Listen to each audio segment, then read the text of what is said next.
Prime Minister Benjamin Netanyahu said the attack on Hamas leadership in Qatar yesterday could end the war in Gaza. It's still unclear if the airstrikes succeeded in eliminating the terror targets. Well, President Trump criticized the attack on the soil of a U.S. ally. At the same time, he said destroying Hamas is a worthy goal. Chris Mitchell reports from Jerusalem.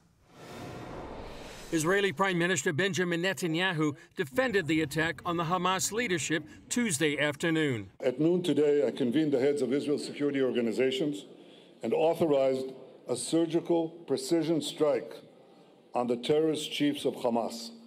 These are the same terrorist chiefs who planned, launched, and celebrated the horrific massacres of October 7th. He said Israel acted alone. On this day, as in previous days, Israel acted wholly independently, and we take full responsibility for this action. And this action can open the door to an end of the war in Gaza. Qatar condemned the attack. The Israeli attack that took place on Qatari soil can only be described as a state terrorism carried out by someone like Netanyahu within the context of these systematic policies and his ongoing attempts to destabilize regional security and stability. This is a clear message to the entire region. President Trump says he's very unhappy about the attack. Like Israel, Qatar is a U.S. ally, which hosts America's largest military base in the Middle East.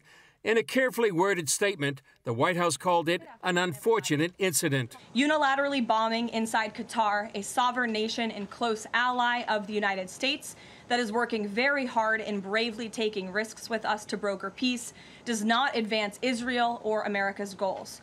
However, eliminating Hamas, who have profited off the misery of those living in Gaza, is a worthy goal. White House Press Secretary Caroline Leavitt said President Trump spoke with both Israeli and Qatari leaders, agreeing with Netanyahu on the need for peace and assuring Qatar an attack won't happen on their soil again. How many Hamas leaders have been eliminated is still being determined. The terror group claims its top leaders survived the attack, but Israel has yet to make an announcement. The attack comes as Israel is poised to take over Hamas's last remaining stronghold, Gaza City. It remains to be seen what impact this will have on Hamas in Gaza and if this leads to an end of the war and freedom for the remaining hostages. Middle East expert Eugene Kontorovich told CBN News the attack was justified. This is the beginning of true justice for the October 7th attacks. The people who were killed in today's attacks are the top brass of Hamas. They're the people who organized, who authorized the October 7th attack. They are the Adolf Hitler, let's say, of the Islamo-fascist regime of Hamas. And finally, they're being called to account. Despite the Trump administration's protest, Kontorovich believes the U.S. gave the green light, and that shouldn't come as a surprise. It's only a surprise because we're still not used to taking President Trump at his word. He said yesterday there needs to be a complete end of the war. There needs to be a release of all the hostages. Hamas needs to stop with its excuses. This is his last ultimatum. There'll be consequences.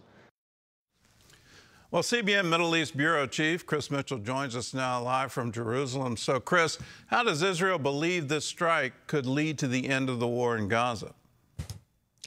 Well, one thing, Gordon, they couldn't do is demoralize Hamas leaders inside Gaza. What this strike does is maybe take out the middleman. Those are the Hamas leaders in Qatar. The leaders in Gaza City right now, they basically have everything to lose. Many of them are deep underground, nowhere to hide. And many of their command centers, and what you're seeing in the last week or so, these towers in Gaza City are being taken down one by one.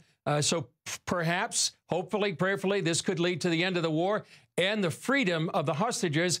And many here, Gordon, see, as Kontorovich says, they're seeing justice for October 7th. And there was a promise at the very beginning of the war that Netanyahu made that they would come against all these Hamas leaders. Well, earlier in the week, we've heard, ultimatums, our president saying they have to come to a deal, and this is their last warning. Then their response that they will never lay down their weapons, that is something they can never negotiate away, they can never surrender. So those two things, didn't that make this strike somewhat inevitable? It would seem so, and the two demands that they made was that there would be a permanent end of the war and that the IDF would pull out of the Gaza Strip. Those are two non-starters for Israel, and so it did seem like there was going to be a meeting, an ultimatum, as it were, that Israel would have to do what it needed to do to end the war on its own terms. Well, what do we know about the success of the strike? Hamas is saying the leaders are fine and it didn't hit them. What are you hearing in Jerusalem? Well, right now, Gordon, we're hearing it's unclear. I mean, the more it goes on, Israeli leaders seem to be a little bit pessimistic that they may have failed to eliminate the top leaders. We do know that 5 lower-ranking members have been killed. We don't know if Steve Witkoff had warned the leaders itself. What we're seeing right now on your screen is what happened on October 7th.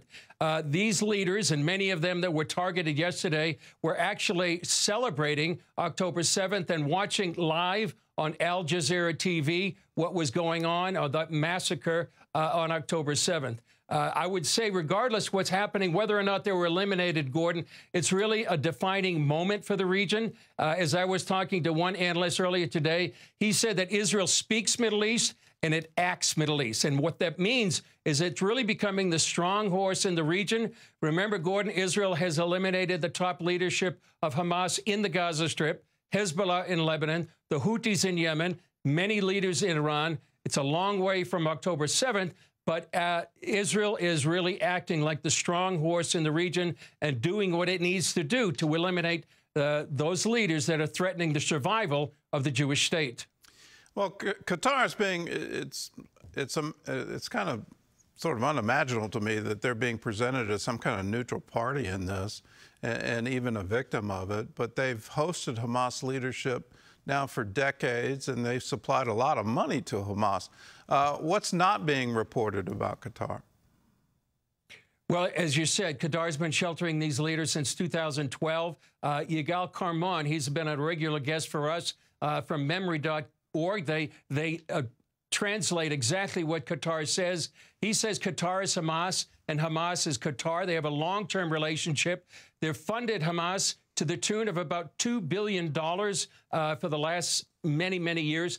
They used to provide $30 million a month for the administration. Somebody said today that Qatar is really a bank with a flag, but it's a big bank, and it supports Hamas, ISIS, the Taliban, al-Qaeda. They're all part of the Muslim Brotherhood. They've invested billions in U.S. universities, all in an attempt to divide, conquer, and implode Western civilization. That's what many people don't realize about Qatar. They've supported all these goals. In 1991, there was a memo, Gordon, that was put out, and the Muslim Brotherhood wants to establish a global Islamic state. They're secretly planning that, and Qatar is really, through its billions of dollars, is trying to openly enable the establishment of that Islamic state on the global stage. Why don't leaders in Europe and the United States, the so-called Western world, why don't we ever seem to really get that? That, you know, here you have this picture of the leadership of Hamas, and they're watching the October 7th attack on television, and their response is to bow and pray and say, Allah Akbar. I mean, it just seems to be, you know, an incredible demonstration of the ideology behind this and why there always seems to be sheltered, whether that's in Lebanon or in Iran or in Egypt or in Gaza or in the West Bank. It just seems to be a continual thing within the Islamic world. And we don't ever seem to recognize this is a threat to our very way of life. Why is that? It's a hard question to answer, Gordon. I'm not sure why people don't get it, but they need to realize that Israel right now is sort of on the front lines of Western civilization, fighting for its survival because of all this Islamic groups trying to destroy it. But they're not just trying to destroy Israel. They're on their way to the United States. Even right now in the U.S., there are many imams that are calling for elimination of Israel. But people really need to wake up and realizing the threat that Israel faces and the United States. Do you think President Trump gets it? You know, there's been reports that the strike wouldn't have happened unless the U.S. gave some kind of green light. The initial report from Israel is that the U.S. was read into the strike. There's some reports that somehow or other there was a message to Qatar in all of this. Is he trying to play both sides of the street? Well, certainly trying to thread the needle between two allies, Qatar on the one hand, Israel on the other. I was talking to someone earlier today, and he said Israel wouldn't strike a country with an American base without first coordinating and getting the blessing of the U.S. And so I think that many people believe that the U.S. knew about what was happening and gave the green light to some extent. Netanyahu, by the way, attended last night's July 4th ceremony here in Jerusalem. It was rescheduled because of the war with Iran. So many people believe there must have been some coordination between Israel and the United States. And by the way, Ambassador Mike Huckabee was there. He plays a mean bass, Gordon. And also Lee Greenwood was singing, you know, how proud to be an American here in Jerusalem. It's quite a celebration, July 4th, a few months later, but that's okay. Chris, thanks for your insights and thanks for the report.